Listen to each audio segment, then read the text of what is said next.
খাবার নিয়ে এসছো? কি এটা? জুস।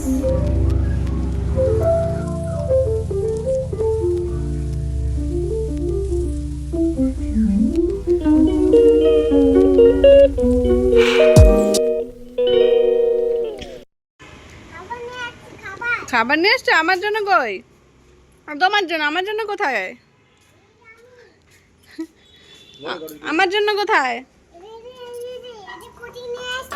কুটি নিয়ে এসেছো? আমার জন্য কোথায়? দাও, আমাকে দাও। হ্যাঁ, দাও, আমাকে দাও। হ্যাঁ, থ্যাংক ইউ। থ্যাংক ইউ বলে ওয়েলকাম বলতে হয়। হ্যাঁ, welcome.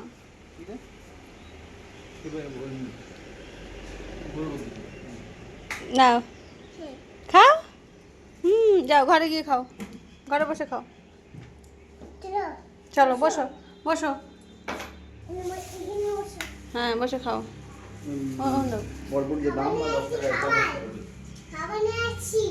Good good. Hello everyone, good morning, welcome back to my channel. কেমন আছো তোমরা? আশা করছি ভালো আছো, সুস্থ আছো। আমি মন চলে এসেছি একটা নতুন ব্লগ নিয়ে। আইও আজকের ব্লগটা তোমাদের ভালো লাগবে। তো সকাল সকাল ইভানের বাবা বাজারে গেছিলো ইভানের জন্য ফল আনতে। তো সে তেমন কিছু পায়নি, শুধু লেবু আর কলা নিয়ে চলে এসেছে। খাবার নিয়ে এসছো? কি এটা? জুস। ওটা কি? ওটা লেবু? মোসাম্মি। খেয়ে নাও, খেয়ে নাও, খাও, খেয়ে নাও। লেবু খেয়ে নাও। জুসটা খাবে না? লুকিয়ে লেবু দিয়ে তোকে বসিয়ে দিয়েছি। ও এখন লেবু খাক, আর আমি এদিকে এসেছি মাছ রান্না করতে। তো রুই মাছের পেটি 4 পিস ছিল, এটা দিয়ে ভাবছি পটল দিয়ে আলু দিয়ে ঝোল করব, আর কিছু করব না আর কি।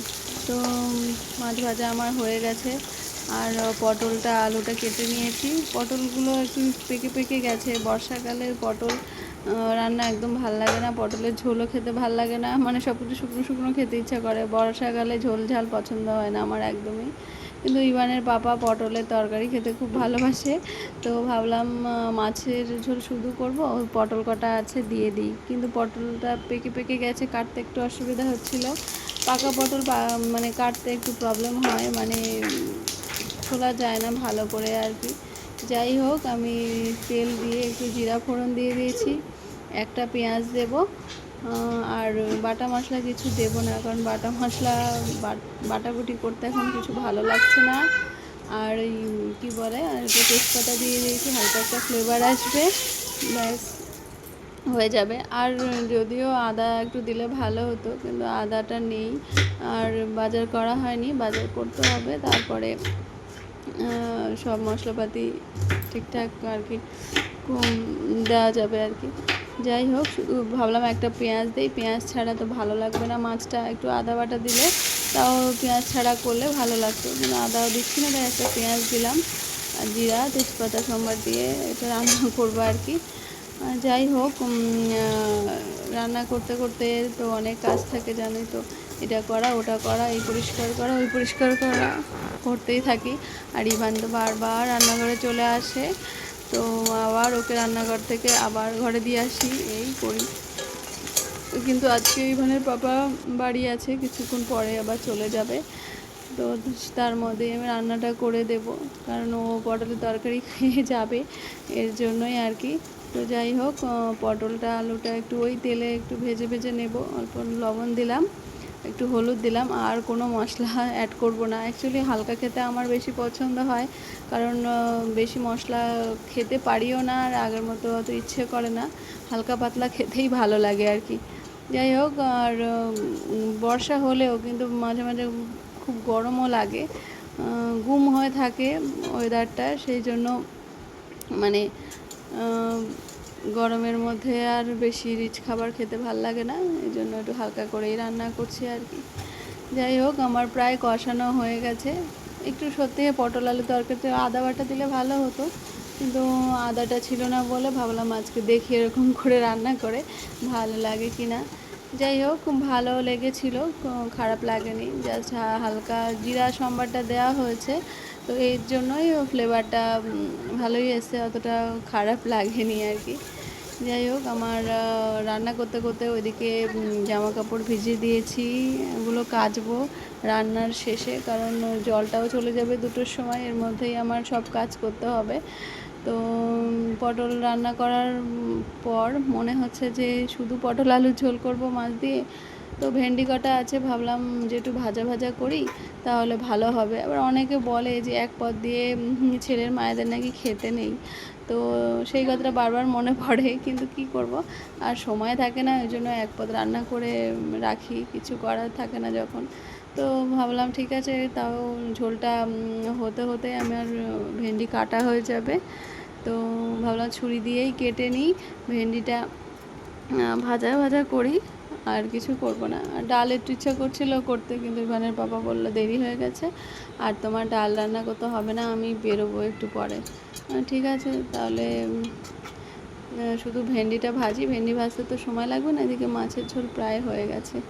এখন 2 পদ একসঙ্গে করতে পারি, কারণ ওভেনটা আসার পরেই, কারণ ওভেন 2টো না হলে না খুবই সমস্যা হতো, আর রান্না করতে একদমই ইচ্ছা করতো না, আর জালটা জোরে উঠতো না, এইসব সমস্যাগুলো ছিল। এখন অতটা সমস্যা নেই ওভেনটা লাগানোর পর থেকে। আর হ্যাঁ, সমস্যা হয়েছে, 2বার লিক হয়েছে, এই হয়েছে, ঠিক করে নিয়েছি, কিন্তু 2টো ওভেন না হলে রান্না করতে সত্যি অনেক দেরি হয়ে যায়। তো যাই হোক আমার প্রায় পটল আলুর তরকারি একদম হয়ে এসেছে, আর এবারে নামিয়ে নেব, একটু ঝোল ঝোল রাখি, না তো ভাত খাবে কি দিয়ে আর কি। যাই হোক এখানে পাপা ঝোল বেশি পছন্দ করে, তো সেই পাকে আমি আবার একটু ভেন্ডিটা কেটে নিলাম। আর ভেন্ডি মানে আমার বটির থেকে এইভাবে ছুরি দিয়ে কাটতে আমার বেশি ভালো লাগে, কারণ ভালো লাগে মানে তাড়াতাড়ি হয়, আমার কাজ দেরি করে করতে আমার একদম ভালো লাগে না, কখন তাড়াতাড়ি সব কাজ করে আর কি গুছিয়ে বসবো আর কি। তো ওই জন্য সব কিছু তাড়াতাড়ি তাড়াতাড়ি করি আর কি, কারণ একটু একটু করে করলে সময় চলে যাবে, ইভানা দুষ্টুমি করবে, আর সারাদিন এইভাবেই আর কি কাটবে আর কি। যাই হোক ভেন্ডি হয়ে গেছে কাটা, মাছটা নামিয়ে নিলেই হয়ে যাবে। তো বেশ চেখে দেখলাম, ভালোই লেগেছে, খারাপ লাগেনি আর কি, কোনো মশলা ছাড়া। জিরা গুঁড়া দিতাম, তো ভাবলাম আর দেয় না, আরও একটু ভারী হয়ে যাবে, ঘন হয়ে যাবে ঝোলটা, এই জন্য আর দিইনি আর কি।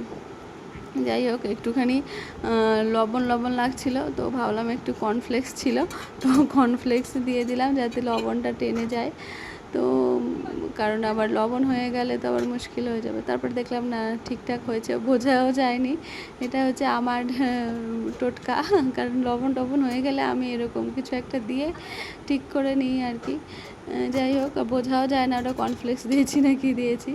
তো হয়ে গেছে আমার মাছের ঝোল, আর এদিকে আলু কেটে নিয়েছি, ভেন্ডিটা ভাজা করলেই হয়ে যাবে। তারপরে আমি যাবো হচ্ছে রান্নাঘরে, এই রান্নাঘরে বলছি সরি, ওই বাথরুমে জামা কাপড় ভেজানো আছে, কাচবো, কেচেও না শান্তি নেই, এত বৃষ্টি, মেঘলা মেঘলা ওয়েদার, কিছুই শুকায় না।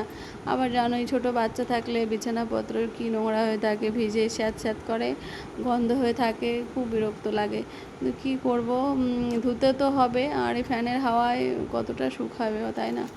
তো যাই হোক ভেন্ডি আলু ভাজবো, সেই জন্য কালো জিরায় সম্বার দিয়ে নিলাম, আর আলুটা একটু ভেজে নিলাম, কারণ ভেন্ডি তাড়াতাড়ি হয়ে যায় ভাজা, তো এর জন্যই আলুটা ভেজে তারপরে ভেন্ডিটা দেবো আর কি। আমার শাশুড়ি মা হচ্ছে পেঁয়াজ দেয় ভেন্ডি ভাজায়, আমি দিই না, কারণ পেঁয়াজের গন্ধটা ভেন্ডি ভাজার সঙ্গে ভালো লাগে না আমার, এই জন্য দিলাম না, জাস্ট হালকা ভাজা করব, আলুটা ভেজে নিয়ে তারপরে আর কি ভেন্ডিটা দেবো আর কি। আর আজকাল ভেন্ডি ভাজা আমাদের ইভানও খুব ভালোবাসে, ওর জন্য আলাদা করে করে দিই, তারপরে আমাদের জন্য করি, কিন্তু আজকে আর সময় নেই, ভাল লাগছে না, তো একসঙ্গেই করলাম, এর সঙ্গে এর থেকে খুঁটে খুঁটে যদি খায় খাবে, আর কিছু করলাম না। আর মাছ তো আছে, মাছের ঝোল দিয়ে ওকে ভাত মেখে দেবো, এখন আমরা যেটা খাই ওকেও সেটা দিই, মোটামুটি একটু একটু করে খাওয়া শিখেছে।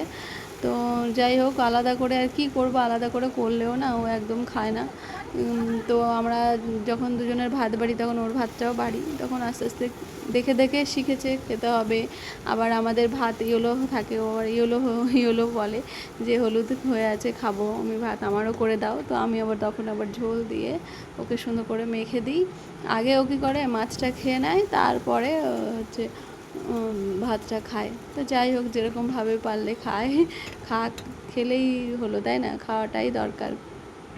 অ্যাকচুয়ালি ওর মনের বিরুদ্ধে কিছু করতে পারি না, এটাই সমস্যা। তো ভাবলাম যেমনভাবে চলে সেমনই চলি আমরা, কি করব, ছোট বাচ্চা তো, ওরা অবুঝ হয়, ওকে তো বোঝানো যায় না, তাই না? বড় হলে তারপরে সব কিছু বুঝতে পারবে।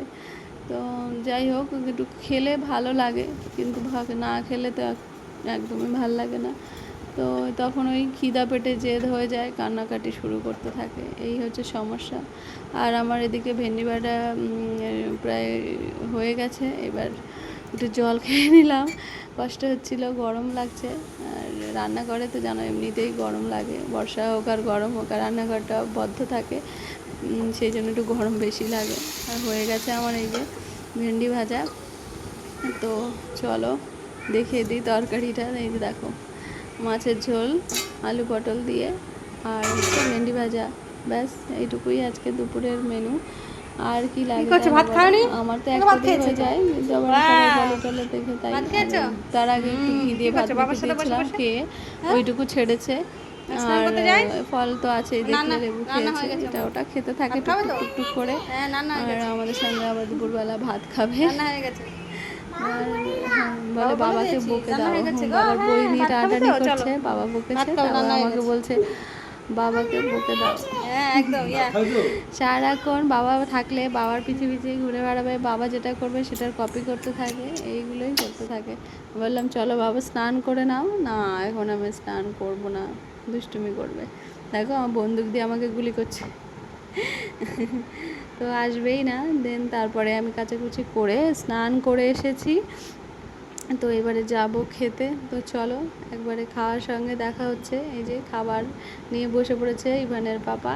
ও আবার কি করে, ভেন্ডি ভাজাটা মানে ভরিয়ে ভরিয়ে খায়, মানে আগে ভেন্ডি দিয়ে খায় না, মানে মাছের ঝোল দিয়ে মেখে ভেন্ডিটা দিয়ে, মানে মাছ যেমন ভরিয়ে খায় যেমন ভেন্ডি দিয়ে ভরিয়ে ভরিয়ে খায়।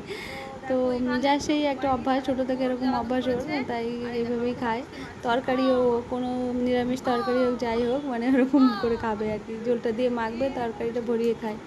আর দেখো সন্ধ্যা তখন 5:30, আমাকে বললো আম কেটে দিতে, আম কেটে দিয়েছি, খাওয়ার খোঁজ নেই। আর আমাকে বালিশ দিয়ে কীরকম করে মারলো দেখলে না, এরকম আমার সঙ্গে খুনসুটি করতে থাকে। আমি বললাম পাপা তাহলে সন্ধ্যাবেলা কী খাবে? তা বললাম প্যানকেক খাবে? তা বললো হ্যাঁ। তাহলে আমি আবার প্যানকেক করতে আসলাম, আজকে ওটস দিয়ে প্যানকেক করেছি, তো বেশ ভালো লেগেছিলো। আর বেশি করিনি আজকে, এই 3-4টে করেছি, কারণ বেশি করলেও নষ্ট করে খুব, অল্প করলে দেখেছি যে খায়, কিন্তু বেশি করলে একদমই খেতে চায় না, ভাবে তো এতটাই আছে আমি খাবো না, এরকম করে আর কি। তো দেখো এই যে নিয়ে যাচ্ছি ওর কাছে, খাবার দেখে তো ভীষণ খুশি, তো নিয়ে বসে জানলায় চলে গেল খেতে। আর আমি আবার এদিকে আসলাম রান্নাঘরের দিকে। তো ভাবলাম একটু পকোড়া টাইপের কিছু করা যাক, মানে বড়া করব, মানে আমরা তো তালের বড়া করি, তো ভাবলাম আমের বড়া করি। যে আমগুলো কেটেছিলাম ইভানের জন্য খাইনি, তো ভাবলাম আমগুলো দিয়ে একটু বড়া টাইপের করি, বৃষ্টি বৃষ্টি হচ্ছে, খেতে ভালো লাগবে। আর ইভানের পাপা আবার এইসব তেলে ভাজা খুব পছন্দ করে, তো ভাবলাম ও তো আস্তে আস্তে প্রায় 8টা 8:30 বাজবে, তো এতক্ষণ সময় ধরে আর কি করব, একটু খাবার বানাই। চাটা কখন বসিয়েছি আর আসেই না, তো ভাবলাম যে চা তো হয়ে ঠান্ডা হয়ে যাবে, তো আমি ততক্ষণে বড়াটা ভেজে নিই, ইভান ততক্ষণে খাক। আর আমার একা চা খেতে একদম ভালো লাগে না, আগে সন্ধ্যাবেলা বাড়ি থাকতো সন্ধ্যাবেলা খেতাম চা, আর এখন তো সেই 8:30 বেজে যায়, তখন 9টার সময় কি চা খাওয়ার টাইম বলো? তো তারপরেও ভাবছি যে আজকে আমি চা একাই খাবো, আর ওকে আসলে গরম করে দেবো। তো দেখো কড়াইটা গরম হয়ে গেছে, তো বড়াগুলো পুড়ে গেছে, তো প্রথম ব্যাচেরটা একটু পুড়ে গেছিলো, কারণ তো কড়াইটা জোরেও ছিল, মানে গ্যাসের ওভেনের জালটাও জোরে ছিল, এর জন্যই। তো যে ব্যাস, তাও পরের বারগুলো খুব ভালো হয়েছে, আর বেশ ভালোও লেগেছিলো বড়াগুলো। তো আমার আবার একটু রান্না বান্না করতে ভালো লাগে, একটু শখ জাগে যে একটু রান্না করি, কিন্তু ইভানের জন্য পারি না, ইভান ঠান্ডা থাকলে তারপরে আবার একটু এটা ওটা রান্না করতে ইচ্ছা করে। তো দেখো কি সুন্দর তালের বড়ার মতো হয়েছে না আমের বড়াগুলো, আর খেতেও খুব সুন্দর হয়েছিল। কারণ এর মধ্যে সুজি দিয়েছি, ময়দা দিয়েছি, অল্প একটু চিনি দিয়েছি, আর একটু খাওয়ার সোডা দিয়েছি। তো ব্যাস হয়ে গেছে আমার তালের বড়া, মানে আমের বড়া সরি। তো পুরো তালের বড়ার মতনই লেগেছে খেতে, খুব খুব ভালো হয়েছিল।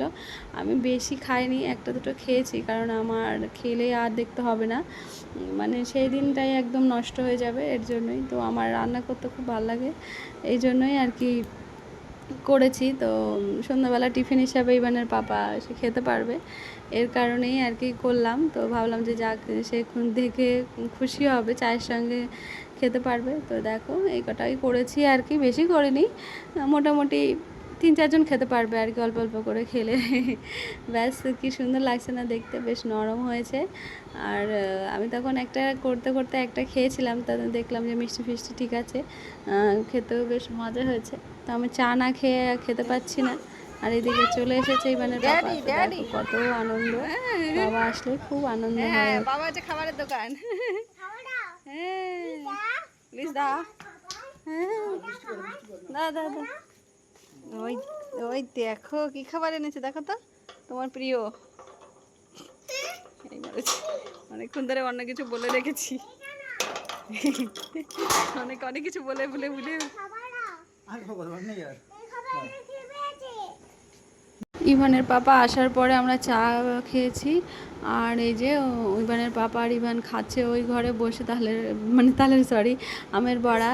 তো আমিও সেই ফাঁকে দুটো বড়া খেয়ে নিলাম, আর খাবো না। আর এই দেখো গামলা ধরে বসেছে খেতে, আর এদিকে দুটো বিস্কুট রেখেছে, ওই চা দিয়ে খাবে, মানে কেড়ে নিচ্ছি দেবে না আর কি, এরকম দুষ্টুমি করতে থাকে, আর কাউকে খেতে দেবে না, বড় একাই খাবে আর কি। যাই হোক, ওকে তো সবটা দেওয়া হয়নি, দুটো একটা খেয়ে ওর পাপা খেয়েছে। তো তারপরে রাতে আমি এই যে একটু কাঁচা লঙ্কা দিয়ে ভাত খেয়ে নিলাম। তো চলো টাটা, গুড নাইট।